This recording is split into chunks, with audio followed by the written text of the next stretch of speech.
రండి వచ్చి ఫోన్ చేయండి. ఆకలిగా లేదు, నువ్వు తినే. రే నువ్వైనా తింటావా? నేను ఆల్రెడీ పార్టీలో తినేసి వచ్చా. మానేయండి తిండి. ఆ? అమ్మకి చెప్పే వెళ్ళాను కదా నా పార్టీకి. I just don't get her some times. రే నీకు ఇష్టమని సాంబార్ రైస్ చేశాను, ఆకలి లేకపోయినా తిను, యాషాలేమాక. అమ్మ నాకు అసలు అర్థం కాదు నాన్న. ఇప్పుడే తిట్టింది, మళ్ళీ ఫుడ్ అంట. మెంటల్. అమ్మలు అంతేరా, వెంటలే మనకు తిండి పెడతారు, మనతోనే తిట్లు తింటారు. ఏమనుకోవాలని వాళ్ళు అంతేరా. గొడవ పడేది మనతోనే, మన మంచి కోసమే. మనం దాన్ని చేదస్తాం అనుకుంటాం, వాళ్ళు దాని బాధ్యత అనుకుంటారు. కరెక్ట్.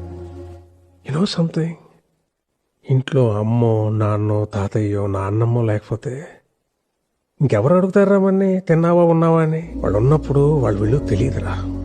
రేపు లేరనుకో, వాళ్ళు మనతో ఉన్న ప్రతి క్షణం చాలా విలువైందిరా. Treasure it. సారీ నాన్న, ఇందాక అమ్మ సడన్ గా తిట్టేసిందని. తిడతారా, పెద్దవాళ్ళు అన్నాక తిడతారు, పడతాం. ఏమైంది?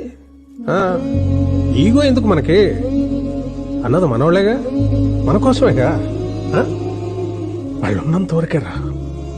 వాళ్ళ చిన్న పిల్లలు, వాళ్ళు పోతే మన బాల్యం కూడా వాళ్ళతో తీసుకుపోతారా. Download ShareChat.